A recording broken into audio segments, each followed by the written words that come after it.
If 2A was more about the basics, 2B gets into equilibrium and thermodynamics. And those end up being totally connected topics, but we don't tell you how they're connected until way later. Okay? But they're connected topics, and that's why they kind of go together into one class. And then if you go on to 2C, that's tying it together and making other chemical applications. But I like 2B because it has a lot of applications in your life a little bit, and because you know a little bit more than 2A, I'll be able to share some of those when we come upon it. Okay? So that's what 2B is about, and that's what we're going to hit in just a little bit. We're in Thermo Chapter 11. That's in the reader, page 3. And in the textbook, we're on page 449.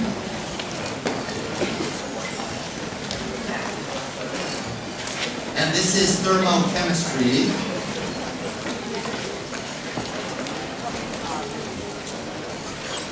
And your first lab is really related to this chapter, very well. Until now, we've done reactants go to products, okay? But we haven't really talked about heat or energy very much. So thermo, heat, is what this is about. So you see that internal combustion engine, or really any reaction that involves cooling or warming something up has to do with thermochemistry. Okay? And what we're going to do is we're going to define what we call a system. Okay, that's our area of study. And this line here represents the boundary. And then outside the system,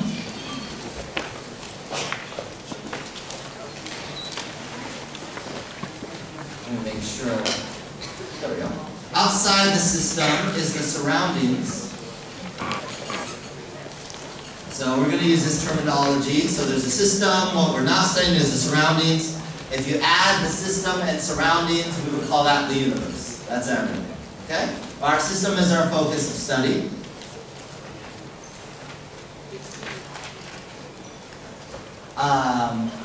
There are 3 types of systems.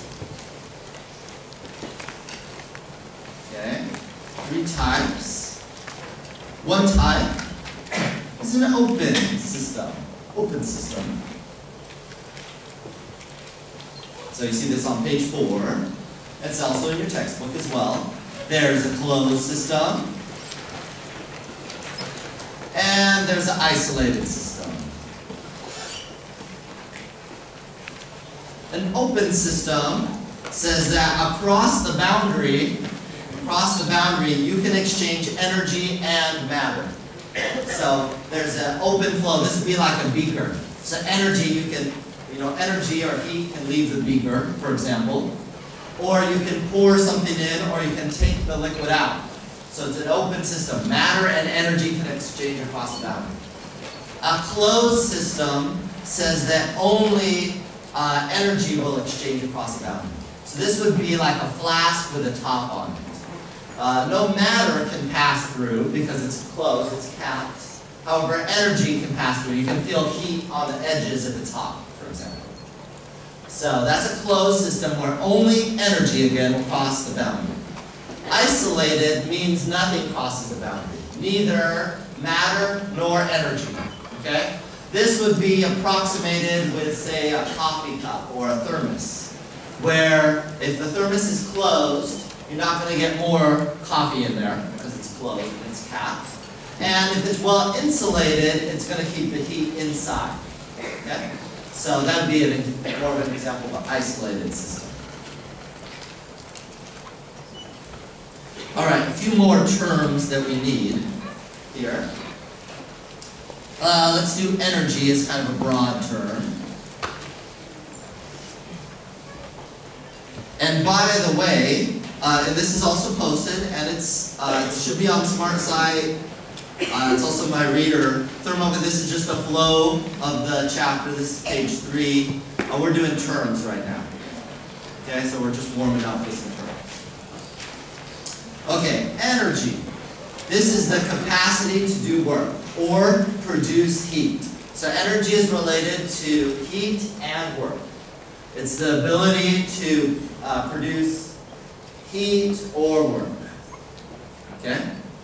So ability to do work, ability to produce heat, either one of those. Energy literally from the Greek means the energy within or contained within. Okay, let me, as a subcategory to this, mention work. Work, which we'll call W, okay, in this chapter, is a force acting over a distance. So if you've taken beginning physics before, work is force times distance. So if I have my pen right here and I push it to one side of the table, I've just done work. Okay?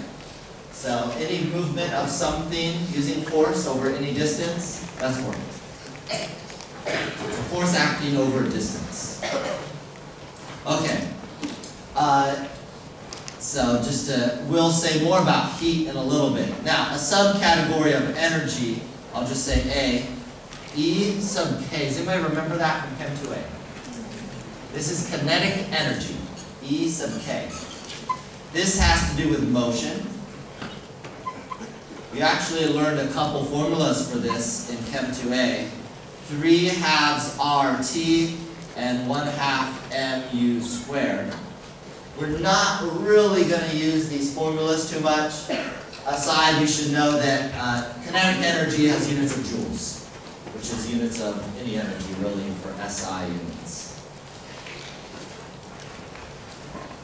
And then something we didn't mention too much in Chem 2A, I'll abbreviate capital B, capital E. This is potential energy. There's a lot of energies in this chapter you'll be learning. Potential energy is stored energy. It's contained energy that's not been used yet. So for example, if you imagine a chemical and it has bonds in it, those bonds are storing energy. If you break those bonds, the energy will be released. So chemical bonds are considered in the subcategory of potential energy. And then C.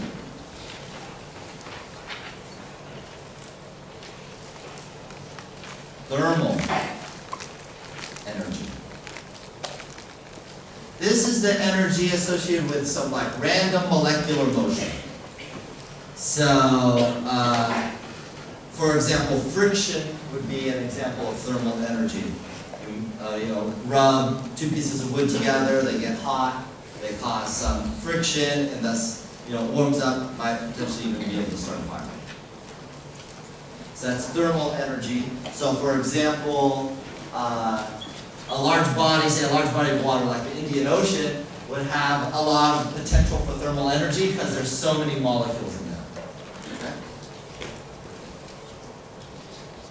And let me say something about units too. I'll do that in a different color. You need to know a joule is a Newton meter. You probably know that a Newton is a kilogram meter per second squared. And then a Pascal is, we won't use Pascal too much, but just to point it out. We will get into pressure though later, but not right now. Pascal's a Newton per meter squared. Those are the 3 units you should really know. Theoretically, you learned it in Chem 2A, but if you didn't, now you know it. There it is. Okay? So those are the pretty key units, especially with regards to energy, these first 2 on the left-hand side. All right, let's do a little bit in section 2. So these first couple sections are pretty fast. Section 2 in the reader is page 5. In the textbook, that's page 452. 452. That's heat. This is section 2. So I mentioned energy is related to both work and heat. I said a little bit about work, but in the textbook, they put their own section to heat, so we'll do that too. This is, let's say we have a system, and here's the surroundings. If there is some energy transfer across a boundary, that's heat.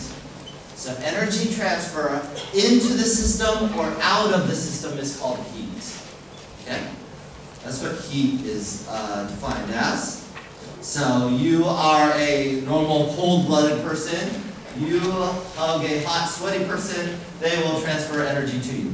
Okay? That is heat that they're transferring to you. Okay? So you can thank them for that. Okay, and heat, you'll see, we'll define it by the lowercase letter Q.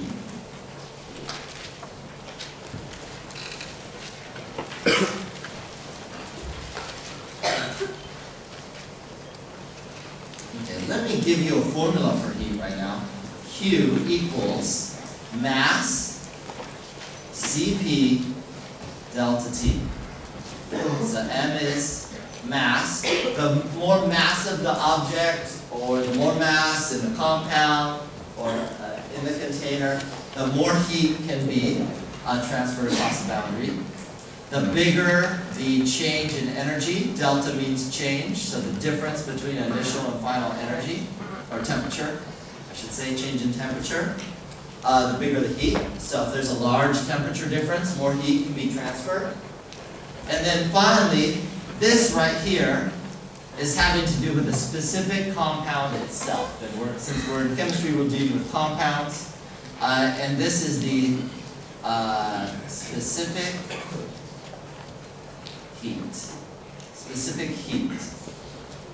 The more specific heat we have, again, the higher this value, it's a value, say iron has one value, copper has another value. It's a constant depending on the compound.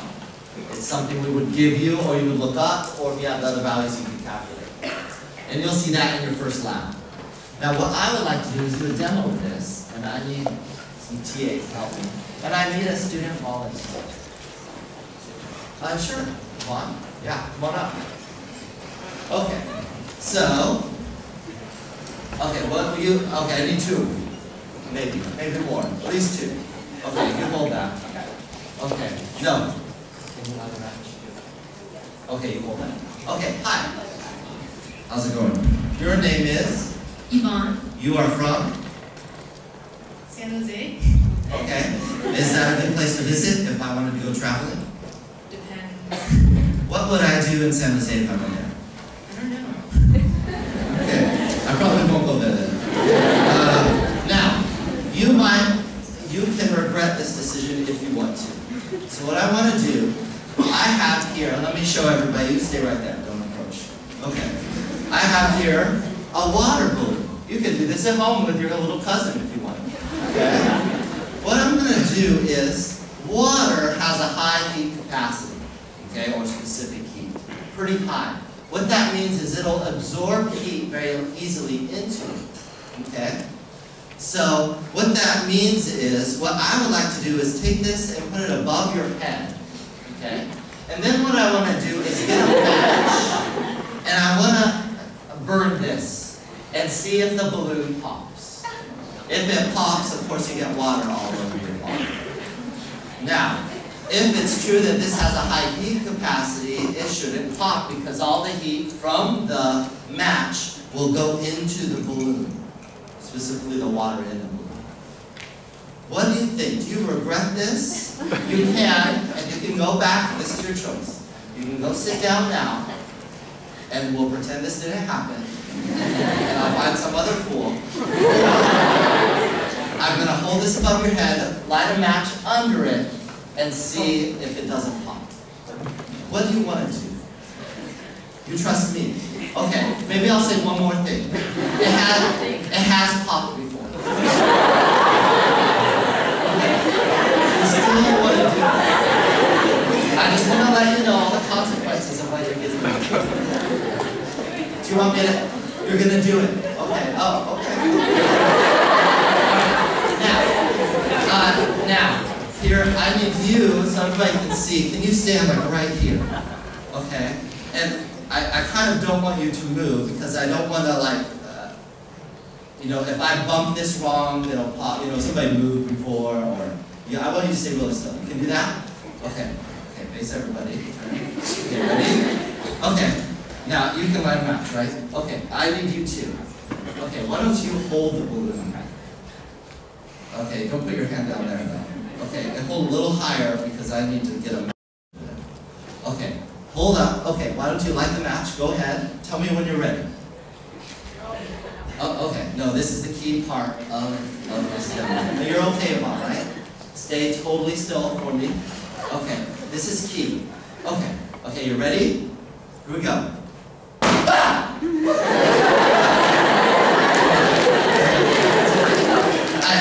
I lit the wrong balloon. Wrong balloon. Just to show you, it pops. Balloons really pop when there's fire on them. Okay, now we're going to do the real thing. This is for real.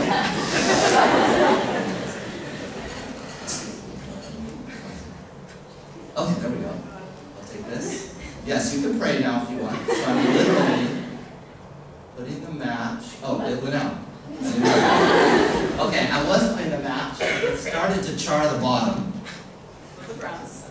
Okay, sorry about some bad matches apparently. Okay, and I'm just holding it carefully, and it's charring the bottom of the balloon right now. And the balloon's becoming black. And I could actually do this for a long time. We did it. Check that out. That's it, you can applaud now.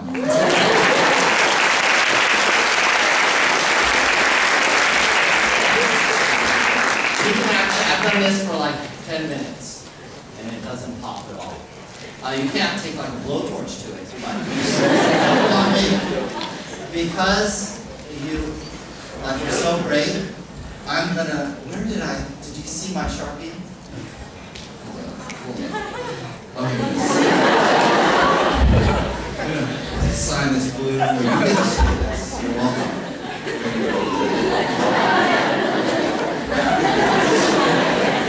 Oh, you can email me for extra credit if you want that too.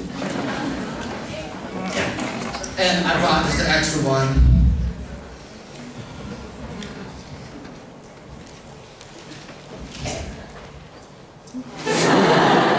Here you go.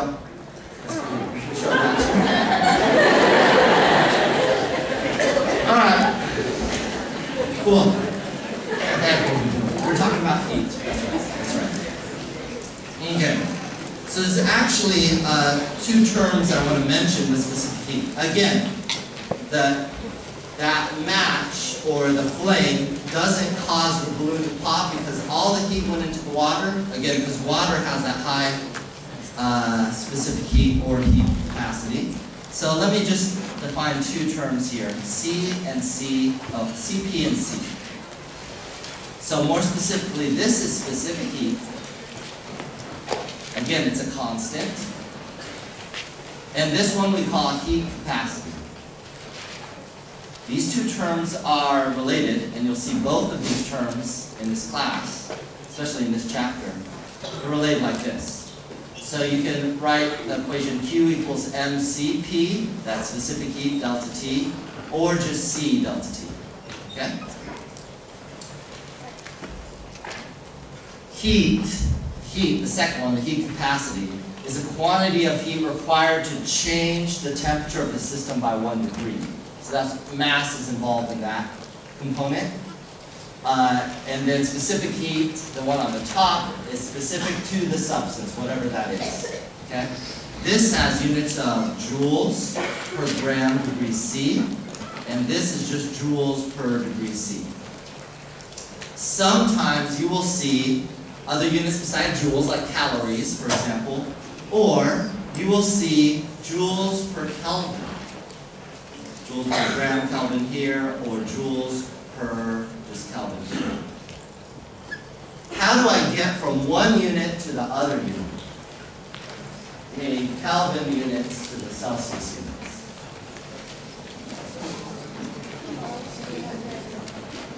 I can't add 273 here because it's in a fraction.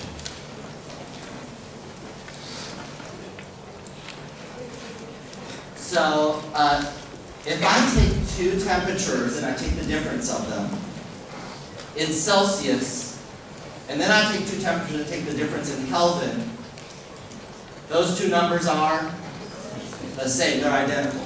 So these units are identical. It does not matter if it's in kelvins or Celsius. They're identical because the difference is the key. We're taking a difference, and since it's a difference, then it doesn't matter which units you're using.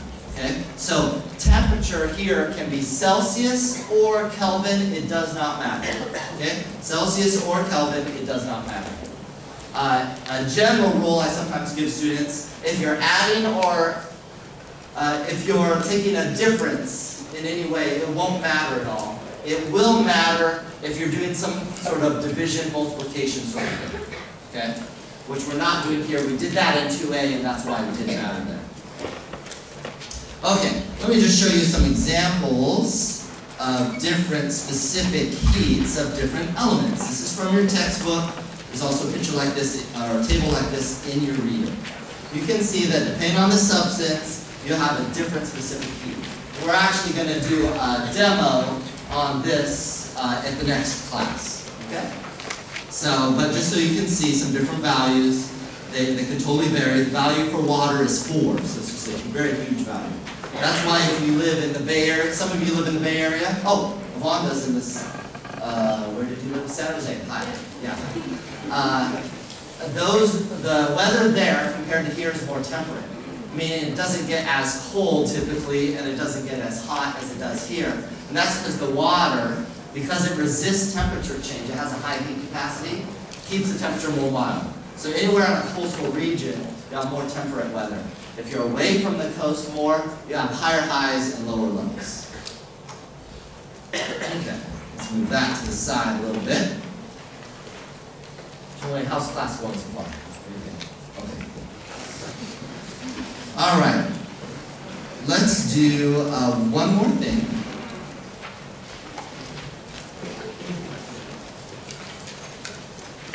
And this is unfortunately not in the textbook, but this is in the reader on bottom of page 6. Maybe I'll show you since the red might be hard to read. I'll just show you what's in the reader.